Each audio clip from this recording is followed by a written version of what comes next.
Mahesh to அதியநாதிரை என்ன காரணம்? எப்படி அந்த பேரை தேர்ந்தெடுத்தீங்க? அப்படி இல்லை, மகேஷ்ன்றது வந்து ஒரு கடவுளுடைய பேர். நான் ஒரு லெப்டிஸ்ட்ன்றதுனால எனக்கு அதில் விருப்பம் இல்லை. அதனால் அந்த பேரை மாற்றிக்கலாம் அப்படின்னு ஒரு ஐடியா இருந்தது. 2002 வாக்கில் நான் கவிதையெல்லாம் எழுத ஆரம்பித்தேன். அப்போ புத்தகம் வெளியிடும்போது என்ன பேரில் பதிப்பகங்களுக்கு இல்லை பத்திரிக்கைக்கு அனுப்புறதுக்கு பேர் வைக்கணும் அப்படின்ற மாதிரி இருந்தது. அப்போ தண்டகாரன் படத்துடைய கோ டைரக்டர் முருகன் இருக்கார். அவர் வந்து கவிமுகன் சொல்லிட்டு பேரை மாற்றினார், முருகன்ற பேரை. அப்போ நான் அவரோட சேர்ந்து மகேஷ்ன்ற பேரை அதியன் அப்படின்னு மாற்றினேன். திருமணத்தும் போது என் ஒய்ஃப் பேர் வந்து ஆதிரின்னு இருந்தது. அப்போ 2 பேரும் சேர்த்து அதியன் ஆதிரின்னு சொல்லிட்டு படத்தை வச்சு. உங்களோட ஆரம்பகால பள்ளி நாட்கள்லேருந்து கல்லூரி நாட்கள் வரைக்கும் உங்களுடைய ஒரு வாழ்க்கை எப்படியான ஒரு வாழ்க்கையாக இருந்து அந்த சூழல் அதை நீங்கள் சொல்ல முடியுமா? விழுப்புரத்துலேருந்து ஒரு 15 கிலோமீட்டர் எங்கள் ஊர் சிறுவாலைன்றது.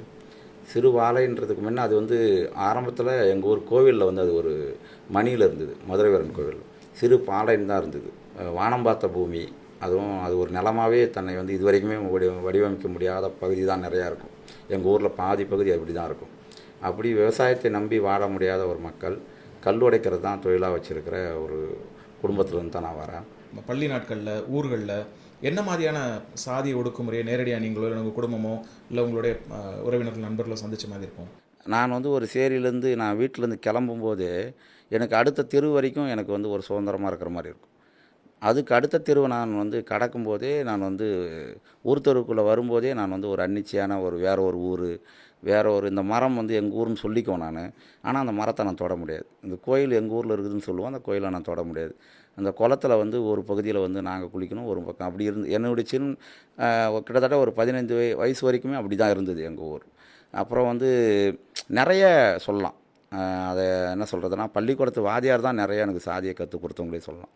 ஏன்னா இந்த சாட்டு வாத்தியாருங்கள் வந்து கேரியரை கழுவுறதுக்காக செட் பண்ணுவாங்க ஆட்கள் பசங்களை. அப்போ வந்து அது எல்லாமே வந்து அந்த கேரியர் அது எல்லாமே தலித் பிள்ளைகளாக தான் இருப்பாங்க. அதில் நானும் போட்டி போட்டுன்னு, ஏன்னா எங்கள் வீட்டில் வந்து எப்பயாவது ஒரு முறை தான் நம்ம வந்து இந்த நெல் சோறு இது மாதிரி அரிசி அதை மாதிரியெல்லாம் போட்டு இது பண்ணுவாங்க. தீபாவளிக்கு இல்லை பொங்கலுக்கு தான், இல்லை சித்திரை ஒன்றுக்கு இதை மாதிரி தான் வந்து இட்லியே சுடுவாங்க. அப்படின்போது நமக்கு வந்து இந்த பொரியல் அதுன்றது நம்ம வீட்டிலலாம் வந்து ரசம் வச்சா சாம்பார் கிடையாது, சாம்பார் வச்சா ரசம் கிடையாது.